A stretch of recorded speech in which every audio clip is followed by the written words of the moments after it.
If I asked you to name the oldest historic figure you've ever heard of, who comes to mind? I think for most of us, certainly for me anyway, it's the Egyptian pharaoh Tutankhamun. He lived slightly over 3,000 years ago, and that's an extraordinary amount of time by any measure. But in this podcast, I want to venture back much further into an even more distant chapter of our history. Well, it's really prehistory, to a time around 3,500 BC. To put this in some context, Tutankhamun lived at around the midpoint between the present and the time this episode returns to. Now, there are only the faintest traces of this world left in the Irish landscape today, but in this podcast, I'm going to bring you inside one of the few monuments these people left behind, the last echoes of their world. These are tombs that are both mysterious and fascinating. While they were first erected long before any of the major empires of the ancient world emerged, the Romans, the Greeks, the Babylonians, or the Hittites, these tombs have endured long after they've disappeared from the pages of history. In this podcast, you're going to hear the remarkable story of how people in Ireland have returned to these ancient monuments to bury their dead and perform rituals century after century. The show will bring you to two of these tombs, or dolmens, or portal tombs as they're often called. The first is at a place called Gaultown, where, in the shade of a hill known as the Hill of the Hag, people still perform rituals there today. And then another dolmen at a place called Knockeen, which was a place of religious rituals for 5,000 years.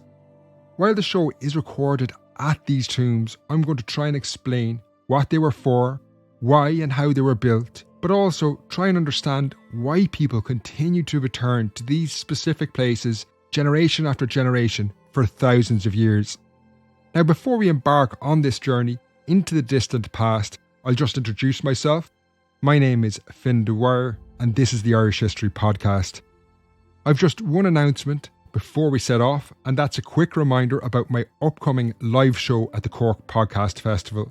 As you heard at the very beginning of the episode, it's on in a great venue, that's St Luke's Church in Cork, on September the 6th, and I've some super guests lined up.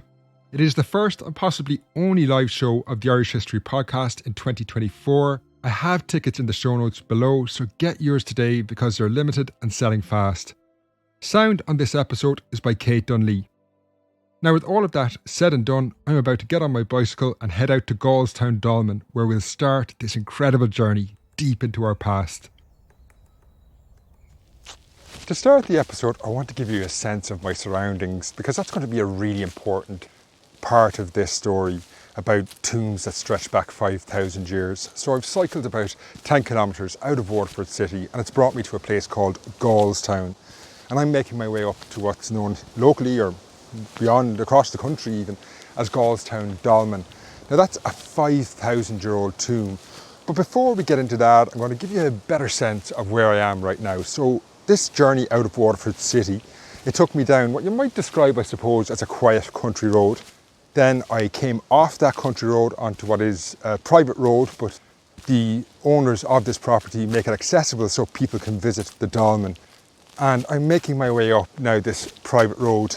And to get to the dolmen, I'm going to have to leave that. But maybe before we get into the story, I might explain a bit about what lies ahead and why I'm making this episode, because originally I had planned it for about 4 or 5 weeks into the future. That's when it was going to come out in the schedule, but I've moved it up because over the last few days I've been up in an archive in Dublin researching what's going to be hopefully next week's episode, and I found this really fascinating story that relates to the dying days of the Second World War in Ireland, and now I'm trying to I suppose figure out how I'm going to tell that story. So I thought, let's make this episode, get out into the countryside, a bit of escapism, and certainly a journey that's going to take us way back into the past to a very different time.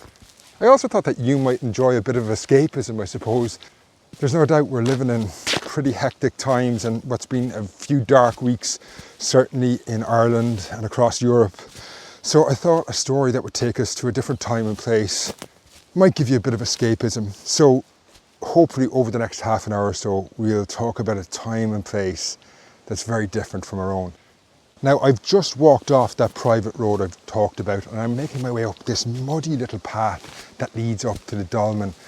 And I suppose my surroundings now, if I had to describe them, I'd almost say there's a magical or mystical quality to them. This is a really special place. You might be able to hear the wind blowing through the trees. And I'm just approaching what's a glade or an opening in a thicket of trees. And this is where the dolmen is located. And if a landscape can be described as spiritual, I think most people, when they come here, would describe this location, where Gaultown dolmen is located, as special or spiritual. Now, I'm standing in front of the dolmen. I'm going to visit another one later on in the show, but I just want to explain here what dolmens are and what they were used for. So, in front of me, there are 6 upright rocks, or I suppose to give you a sense of the size, they're boulders. One of them is well over 2 meters tall. And on top of these 6 upright rocks is this enormous capstone or boulder that lies vertically across the top, and that creates a chamber. So if you can imagine that in your head, you've got these 6 upright rocks and then this enormous capstone forming a chamber underneath it. Now, the capstone itself is huge. I've seen estimates online that it weighs over 100 tons. I'm not very good at guessing how much a huge rock weighs, but it's certainly enormous. And I think one of the first questions people have when they look at something like this and realize when it was built is, the first question you'd have is, how on earth did they build this? So they've got these 6 huge upright stones. I think we can figure out they may have been able to move those into position fairly easily. But it's that enormous capstone that weighs over 100 tons on top that poses very interesting questions as to how you would make that, or how you would put that into place. And most archaeologists believe that they would have put the upright stones into place, then created some sort of earthen mound against one side, and this enormous boulder would have been rolled up on wooden rollers and then put into place that way. But that creates a very important and interesting question about why people, and this was built 5,000 years ago, that's just around the time when agriculture is starting to replace hunter-gatherer societies. But why would people have invested what must have been a huge amount of energy to create this? Well, we know a little bit about dolmens and what they're from various excavations that have taken place on a series of dolmens around the country. And human remains have been found inside these dolmens. So they're a tomb. It's where someone of some importance, I suppose, was buried. Now, we know there are very few people from this time, that's the Neolithic time, that were afforded a burial in a dolmen, because the Neolithic lasts for well over 1,000 years. It's estimated that the population of Ireland at any given time during the Neolithic was about somewhere between 100 and 150,000. But from that entire span, so over 1,000 years, with a population that high, we still only have about 1,000 people, or the remains of 1,000 people who lived then. So very few people were afforded a burial in a dolmen. And that, I suppose, I mentioned Tutankhamun in the introduction to this episode. And I suppose whoever was buried here, obviously we have no idea who they were the Tutankhamun of this part of the world. Interestingly, dolmens aren't really that common in the southern half of Ireland. They're more associated with the northern half.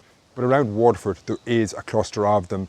So there must have been, I suppose, a unique enough culture in this part of Ireland at the time when these were used. And we're talking now back nearly over 5,000 years ago is when this might have been built. Now, in terms of what the belief system of the people was and why they built this is something that really interests me, because I'm going to talk about how these sites are reused and used.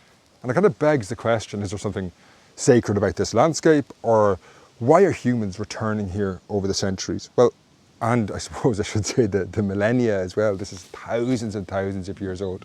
So the dolmen is clearly orientated to a hill beside me. It's a very small hill. You can barely even see it because it's overgrown with trees, but it is definitely there. And the dolmen is clearly orientated towards that. And when I say orientated, the opening, so one side of the chamber, of the 6 upright stones, as I say, the 6, they form a U shape, which is this kind of chamber underneath the capstone. But the opening to this chamber faces that hill. I'm going to come back to that later on when I visit the next dolmen at Knockeen, and I'm going to delve more into the meaning. But it does seem there's a very clear orientation towards that hill. So that must have meant something. And I think hills were probably very important to these people 5,000 years ago. I think it probably relates to the sun and access and getting a clear vision of the sun. But I'm going to come back to that. So it is orientated in that direction. To give you a sense of what they looked like at the time in terms of belief systems. Today, when I look at it, there's these 6 boulders that I can just see on the capstone, kind of bare rock. But 5,000 years ago when this was built, it was probably covered with earth or stones. So that chamber underneath the capstone would have been much more like, I suppose, a man-made cave. And that's where they would have deposited the human remains. Now, what really interests me about this site is that this seems to have retained a sacred or spiritual meaning or association over the centuries. Now, I'm just about to walk into the chamber. It's only like 3 meters deep. But what's really interesting is that someone comes here for, I suppose, what you might call ritual purposes even today. There's a series of what I might guess are offerings or objects left here. There's a little statuette, there's a little bottle of some sort of liquid and various other stones left here. And I've come here a few times over the years and these seem to move. So someone does come here regularly. Other times I've seen leaves laid out in a really nice pattern outside it. So this tomb, 5,000 years after it was built, still retains some sort of spiritual significance. But I think here at Gaultown, this dolmen probably did fall out of use. And actually this reuse is very, very recent. So I mentioned that it's orientated towards a hill beside the dolmen. And that hill, this is a very interesting part of the story now, that hill is known as the Hill of the Hag locally. And you might think, well, that indicates that this place has had a spiritual meaning going back centuries. If the hill is called the Hill of the Hag, the word hag obviously kind of has connotations of a witch. So that would indicate that this has had some sort of spiritual or ritualistic associations through the centuries and maybe beyond. But what's really interesting is when I was researching this episode about Gaultown Dolmen, that term Hill of the Hag is actually very recent. So in the 1840s, just before the famine, an antiquarian came to Gaultown and he recorded the tomb. His name was John O'Donovan. He was working for the Ordnance Survey in Ireland and he recorded the Gaultown Dolmen. But when he talked about the Hill of the Hag, he actually gave it a different name. So he recorded the local name as being Knockeen, which would mean Gaultown. But sometime in the 19th century, that seems to have been corrupted into Knockeen, which would mean Hill of the Hag. So I think sometime in the 19th century, people began to return to this site and started to associate it with spiritual or rituals. And that is what gave the local hill its name. For centuries though, it had nothing to do with the Hill of the Hag, had no spiritual significance. It was called Gaultown Hill, named after the wider area, Gaultown. One other aspect of its history that's interesting, before I bring it on to the next site at Knockeen, which was used for 5,000 years probably, is I talked about this spiritual or evocative landscape that it's situated in. The dolmen is in this beautiful glade in a kind of a forest opening or a woody opening. But that too is actually very recent. So sketches survive of Gaultown Dolmen from about 200 years ago. And those sketches indicate that none of this clearing was here. Actually, none of the trees that surround the dolmen were here then. It was actually, you could see the hill beside it, which you can no longer see. And in some of those sketches, the surrounding landscape was also very visible. So that indicates that this, what feels today like a special place, a special landscape, might be a 19th century creation of some kind or another. I don't know how this emerged, but now it feels, it looks very natural, but there is evidence that people do plant certain trees. I could see 2 saplings that have just been planted here. So I think someone is, to some degree, nurturing or creating this environment. I guess the point I'm trying to make is that this dolmen was built 5,000 years ago. I think there's a really good chance it fell out of use for thousands of years, certainly centuries, and then sometime in the 19th century, people started to come back here. The local hill was named the Hill of the Hag. Obviously, the idea of a witch creates this idea of a spiritual association, maybe with the dolmen. And even today, as I say, someone comes here and makes spiritual offerings of some kind. As I said, there's little deposits in the tomb itself. Now, while this dolmen probably did fall out of use for thousands of years, and the modern ritual associations or spiritual associations with them are probably recent inventions. I want to bring you now to a place called Knockeen, because there's a dolmen there that has been in use for 5,000 years. And when I get there, I'm going to talk about how these dolmens were not just places of burial, but probably almost like a Neolithic, a Stone Age library. Now that cycle is going to take me, I hope, about 15 minutes and maybe less. And when I get there, I'm laughing because I'm just thinking there's a review of the podcast in the Irish Times last summer where they talked about how I sometimes record podcasts at places like this and how I huff and puff as I climb around these places. So I'm just thinking by the time I get over to Knockeen, I'll probably be pretty tired and huffing and puffing when I get there.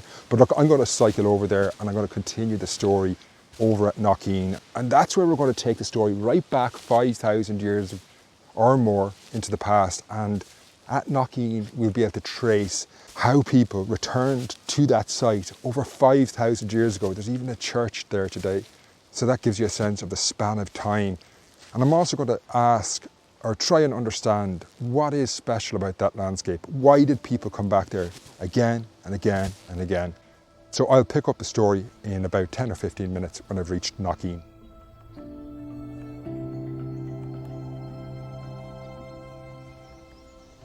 So after about a 15-20 minute cycle across country, I've arrived at Knockeen. Now this took me down really narrow, off the beaten track roads. There was even grass growing down the middle of the road, some of them at least, because they're used so little. And I've arrived at Knockeen and I'm going over to Knockeen Dolmen. Now just before I go to the dolmen itself, I just want to explain the landscape like I did back at Gaultown. This site is more exposed. You might be able to hear the wind blowing. It's a nice day, but there is a bit of wind. The words Knockeen mean Knockeen it comes from Knockeen in Irish, and that means little hill. And just beside the site, there's a little hill, just like at Gaultown. Now I'll come back to that in a minute, but first I'm going to go over to the dolmen. I have to climb under an electric fence. This one is on private property as well, and the local farmer makes an effort to make it accessible to the public. And I guess it's always important when you're coming to places like this just to be aware, it's a working farm, and just to, I suppose, show the farmer due respect. They make it accessible to us, and we just have to, not litter, don't leave gates open, things like that. Anyway, I'm just coming up to a stone wall and I can see the dolmen ahead of me, and I'm just making my way down to it. And so Knockeen Dolmen is a bit different. I'm just going to stand in the shade of the dolmen because it's a little more blustery here. But Knockeen Dolmen is a little different to Gaultown. Roughly it has a similar structure, but the capstone, that enormous stone on top, is actually two separate boulders here. Still, it would have been an enormous task to make 5,000 years ago because they weigh, I don't know how many tons and tons. So I assume it was put together in a similar way. The uprights were put up first, and then a mound of earth was erected beside the upright stones, and then these huge boulders were rolled up and put into position like that. But I've come to Knockeen because I want to talk a little bit I want to talk about a few different things and explain maybe some of the belief systems behind the erection of these enormous monuments, and then talk about how this site here at Knockeen was used possibly for 5,000 years, almost continuously. Like, that's incredible. People came back to the same place again and again and again. But first, let's talk about the belief systems and how maybe these dolmens were, as I said, back at Gaultown, Stone Age library of a sort. And to do that, I'm actually going to climb into the chamber here at Knockeen. It's a little harder to get into. There's what's called a keyhole entrance. It's a very narrow entrance between two boulders. So I have to get right down and kind of squirm inside. I'm inside what was the chamber, or is the chamber at Knockeen. And this, once upon a time, many, many years ago, thousands of years ago, would have been a burial site where people remains were interred. It would have looked a lot different, as I said. It would have been covered in earth or stone. You'll obviously be able to hear the sound is very different in here because I'm right underneath the capstone. But it would have been very different when it was covered in earth or stone.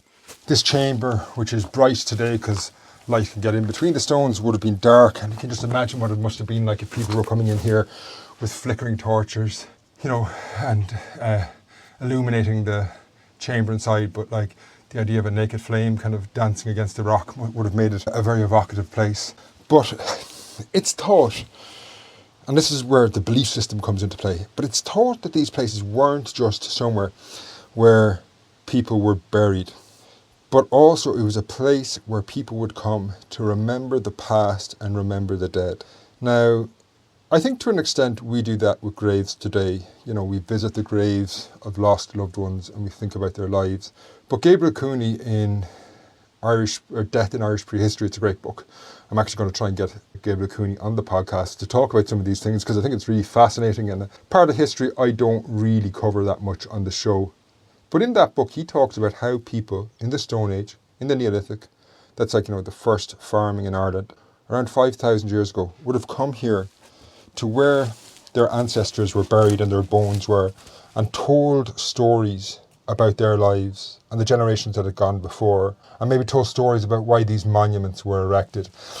And it was a place of memory as much as a place of death. And that kind of transforms, in my mind at least, or explains maybe in my mind why they would go to so much effort to build something like this, because it's not just about some very powerful leader or warrior or chieftain that's getting celebrated in this monument, but it also serves the community in that it's a place of memory. So this is where effectively your history is stored, because obviously this would have been an oral culture. They would have been passing down stories.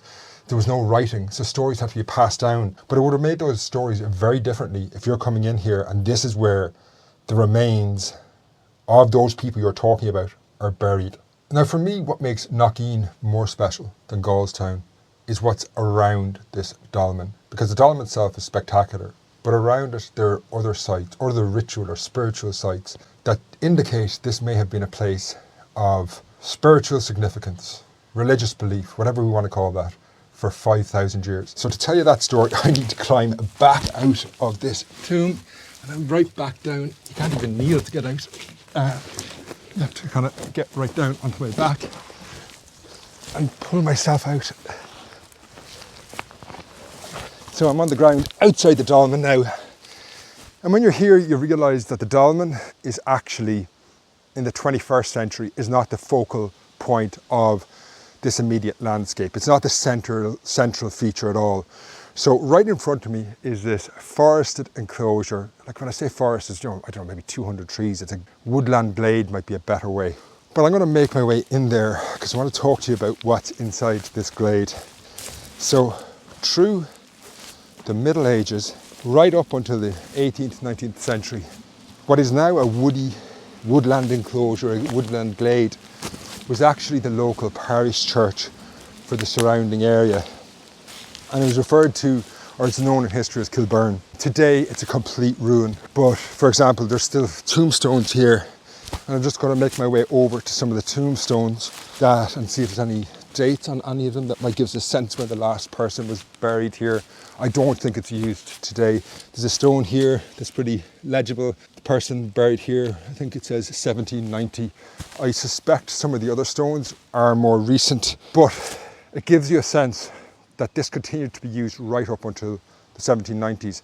Now behind the graves, or rather in front of me here, is also the ruin of a medieval church. And this is a complete ruin today. The walls are broken down on one side completely, and on another side they're about 2 meters tall, but it's a complete ruin. There's no roof, the roof is long, long gone. But we know it was a medieval church. It's mentioned in paper records, I think as early as the 15th century, but it probably stretches back long before that. The name Kilburn, that man I mentioned earlier, John O'Donovan speculated that might have come from the name Kilbran, or the Church of Bran, but also the name Kilbran is an Irish name, and that might suggest that even this was here before the Norman Conquest, or there was something here before the Norman Conquest. On satellite photographs of this site, you can see that there might have been a circular enclosure around the church. That would just have been an earthen bank. Who knows what that was, but it indicates a long, long history and archaeology of this site. Now, as I said, the church today is a complete ruin. There's a remnant of one window. I think that would be the eastern side of it. I saw a history of Waterford, or I read a history of Waterford written in the 1820s, and that said when they visited there was still the remains of an altar. I can't see it today. There's trees growing up in the middle of what was the church. But I suppose coming back, how does this connect up to the dolmen? You know, that's what I've talked about a lot today.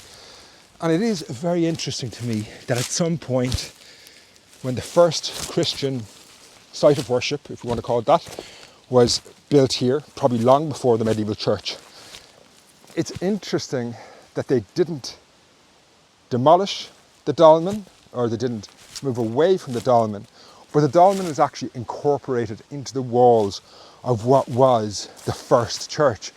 And that definitely indicates that those early Christians who came here, for them, the church was obviously, the dolmen was obviously important to, or so important to the local people, that those early Christians felt that they couldn't demolish it, certainly, but they also had to incorporate it into the early Christian site of worship. So it's at the edge of the church. It's not in the church grounds, but it's on the boundary of the church.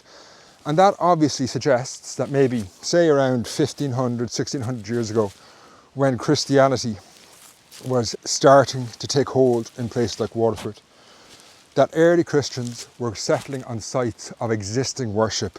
Now, if that is the case, it's incredible that for 5,000 years we can speculate that dolmen that I started out with here at Knockeen, that dolmen was a place of worship that local people came to. Now, if that is the case, and people were coming here 1,500 years ago, and that's why the Christian church was located beside it, you'd have to wonder what those people believed in, because we're talking about huge distances in time. So when Christianity arrived in Ireland, that dolmen was over 3,000 years old at that point. So did the people 1,500 years ago have the same beliefs as the people who built the dolmen, you know, back in the Neolithic? Probably not. You can only imagine that belief systems would have changed over time, but that this site retained its spiritual significance. And that begs a really interesting question to me. So that is, are landscapes in themselves kind of intrinsically spiritual? Is there something sacred about this landscape that pagans, that Christians could come here again and again and repeatedly come back to the same place? Now, I don't think that's the case. I think spirituality, religions, belief systems, they're all essentially human creations. But I do think when that dolmen was erected here, that set in train centuries and millennia of worship, that people kept coming back to the same place because the dolmen started the tradition. And then we have to ask, why did the dolmen start that tradition? Well, I think it probably relates to the local hill. If you remember when I started talking about Knockeen first, I said Knockeen means little hill. And back at Gaultown, the dolmen is built beside that evocatively named Hill of the Hag that we heard is probably only a modern invention. But those two hills, I think, might explain why the dolmens are both erected here. Both here at Knockeen and back at Gaultown, the dolmen seems to be orientated towards the hill. So why would they build it orientated around the hill? Well, if we're talking back 5,000 years ago, it's likely that people back then were sun worshippers of some form. Now that's a really crude, broad definition, but it's generally thought that back at that time, the sun was a key part of the human kind of conception of the world and spirituality and ritual. And that's not just in Ireland, it's across multiple cultures all around the world. But that might explain, if that is the case, then you can imagine why a hill would be important, because if they're living in a landscape that's heavily forested, there's a lot of thicket where there's not forests, actually getting to see the sun might be not as easy as we might imagine today. Like, you know, today we live in a landscape that's completely cleared, so anyone can see the sun at any point. You just look up and see it. But if you live in a forested landscape, that's not the case. And in that situation and context, you can imagine a hill being very important, and that's where people would have went to see the sun, maybe worship the sun. You know, at this point we can only speculate. This is 5,000 years into the past. But if that is the case, you can imagine why someone would build this tomb and repository of their memories close to it. And we see the same at Gaultown earlier in the episode. So I think I'm going to leave the show at this point. For me, these places ask more questions than they provide answers. But I find it absolutely fascinating that these places are still standing 5,000 years later, and there's evidence that people were coming back again and again and again. And here at Knockeen, people only stopped using this as a site of worship only 200 years ago. And over at Gaultown, people have started going back there maybe after a gap of thousands of years, but people have these attachments to these monuments that were built, as I say, over 5,000 years ago. Now, I hope you've enjoyed this show. I really enjoyed making it. It's lovely to get out, clear the head. As I say, I've been bogged down with things from archives, and coming here gives you a totally different perspective on the past. So I hope you've enjoyed it. And next week, all going well, I'll have that episode out on what's a really great story from the end of the Second World War. So until then, slán.